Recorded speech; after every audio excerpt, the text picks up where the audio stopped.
Eh ben, mes cadets, on nous annonçait un énorme baby-boom à la fin du confinement. C'était censé être la fête du slip. Wouh! Sortez les canards! C'est la décadence des canards, le confinement y en a marre, on veut se faire secouer le popotin et faire coin-coin. Pardon.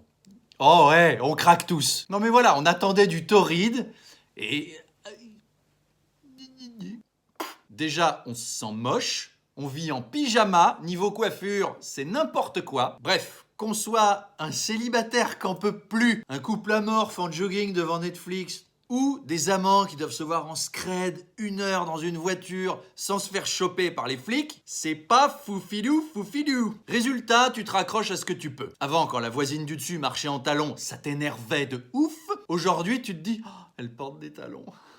Je suis amoureux. Alors il y a beaucoup de couples qui se sont formés entre voisins, ça c'est ceux qui prennent ce qu'ils trouvent. Hein. Avec la frustration, les voisins deviennent attirants. Au fil du temps, le Jean-Michel banal du rez-de-chaussée, tu le vois plus pareil. En couple, on essaye d'épicer sa vie sexuelle. Mais l'ambiance à la maison, entre un chien, un chat, des ados, un hamster, un fer à repasser, des pinces à linge...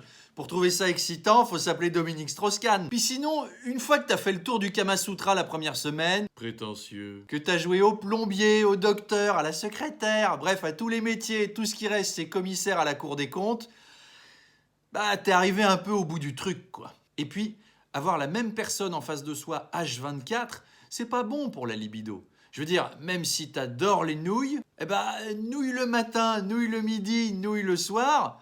Au bout du 74e plat de nouilles, t'es moins excité. Faut pas aller voir ailleurs. Mais t'as besoin que ta nouille te manque un petit peu pour être content de la retrouver. Non, tous, on attend le 11. Le 11 au soir, mes cadets. Les sismographes. Là, on va ressortir les loups-boutins, la chantilly, la panoplie de Batman. Du coup, en ce moment, ça drague à fond. Couple, célibataire...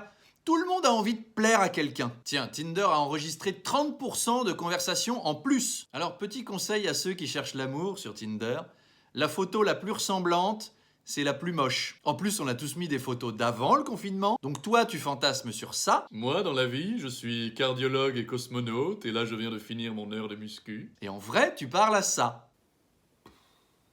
Je suis cosmonaute. Bon bref, en ce moment, tout le monde a besoin de se sentir séduisant. D'ailleurs, vous avez remarqué, depuis qu'on est tous moches et confinés, il y a beaucoup moins de selfies sur les réseaux sociaux. Ils ont été remplacés par des photos de gâteaux avec marqué « Merci les soignants » au sucre glace, ou de gens qui cousent des masques avec des smileys, et ça cartonne. En fait, se rendre utile, c'est le nouveau sexy. Et c'est avec ça qu'on va draguer en boîte.